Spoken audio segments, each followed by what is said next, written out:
rahasia takdir Allah Subhanahu wa ta'ala. Semakin kamu menerima takdir Allah walaupun sambil tetap menangis, maka semakin Allah memberikan sesuatu yang tak pernah kamu bayangkan.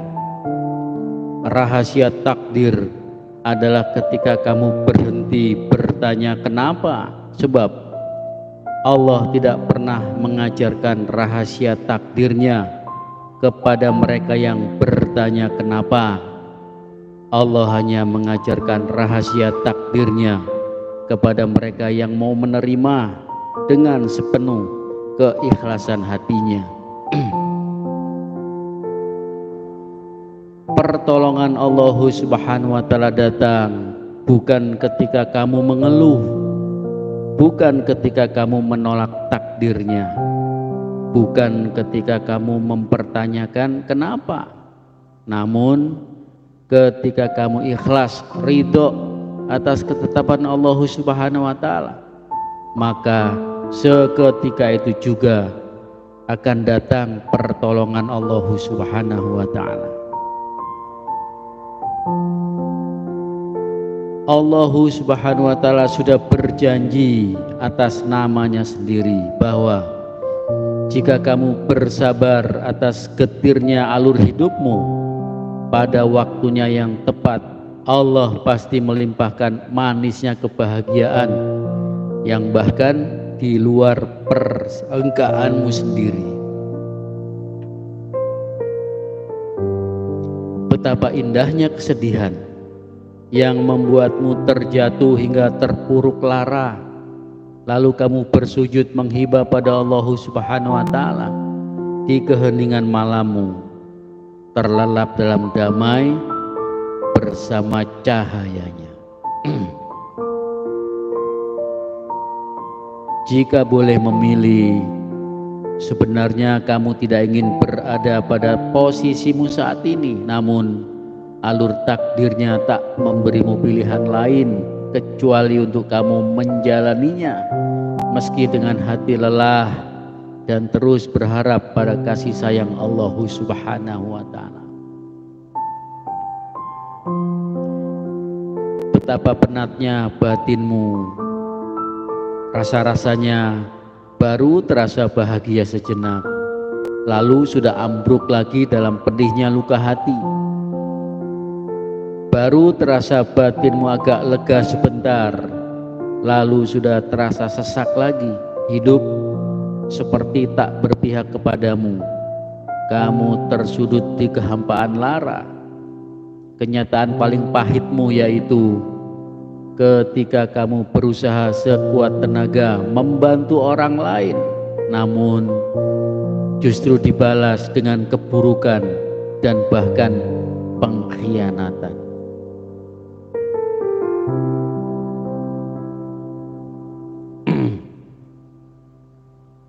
Bahkan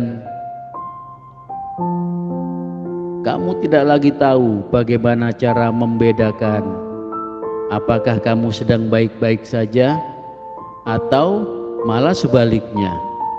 Rasa-rasanya sama saja, tidak terasa bedanya. Semua terasa hambar, mati rasa.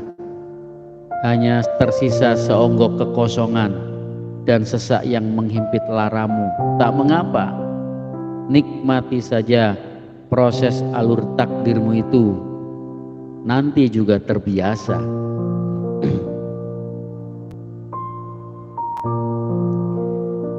Alasan mengapa kamu masih terlihat tenang meskipun dalam keadaan paling terpuruk dan bahkan dibenci manusia walaupun tanpa melakukan kesalahan adalah karena Allah mencintaimu, dan itu sebagai tanda bahwa Allah Subhanahu wa ta'ala sedang menuntunmu pada jalan keridhoannya. Masih ingat rasa pedih hatimu yang paling membuatmu jatuh terpuruk dalam derai air mata disenyap kesendirianmu, yaitu ketika kamu berusaha sekuat tenaga memastikan semua orang di sekitarmu baik-baik saja, kecuali dirimu sendiri.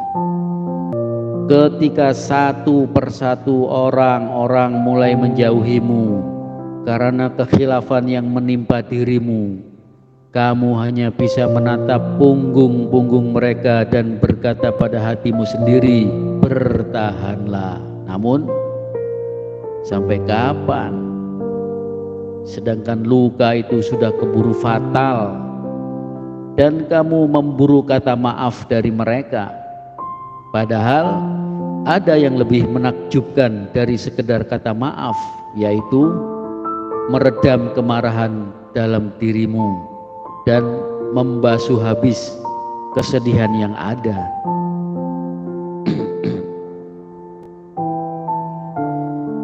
Tidak semua orang tahu bagaimana kuatnya kamu menjaga, merawat, dan menata isi hati, pikiran, dan perasaanmu untuk terlihat baik-baik saja. Jikapun kamu tersenyum, bukan karena kamu paling bahagia, namun karena rasa syukurmu kepada Allah yang tak berkesudahan. Jikapun kamu tersenyum, bukan karena kamu berlimpah harta, tapi karena hatimu merasa cukup atas segala karunia Allah Subhanahu wa Ta'ala. Jikapun kamu tersenyum, bukan karena kamu bebas tanpa masalah-masalah, namun karena kamu selalu yakin bahwa ada Allah Subhanahu wa Ta'ala sebagai perencana terbaik dalam alur takdir kehidupanmu. Coba sama kita renungi. Hakikatnya hanya ada dua cerita dalam kehidupanmu. Yang pertama, dari mana kamu datang. Yang kedua, mau kemana kamu pulang. Dan lagi, datangmu ke dunia ini mau cari apa? Pulangmu mau bawa apa? Allah Subhanahu wa Ta'ala tidak akan bertanya seberapa banyak harta, pangkat, dan jabatanmu. Namun Allah akan marah jika kamu datang menghadapnya kelak hanya membawa bangkai-bangkai dunia tanpa membawa kemuliaan amal-amal akhirat. Coba renungi, hal-hal paling menyakitkan pun ketika dijalani dengan sabar tetap bisa membawa bahagia. Maka dekaplah rasa sabar itu, jadikan dia teman dikala apapun, meskipun saat gelap yang bahkan bayanganmu sendiri pun sudah pergi, kamu tetap punya teman dalam hatimu, yaitu rasa sabar.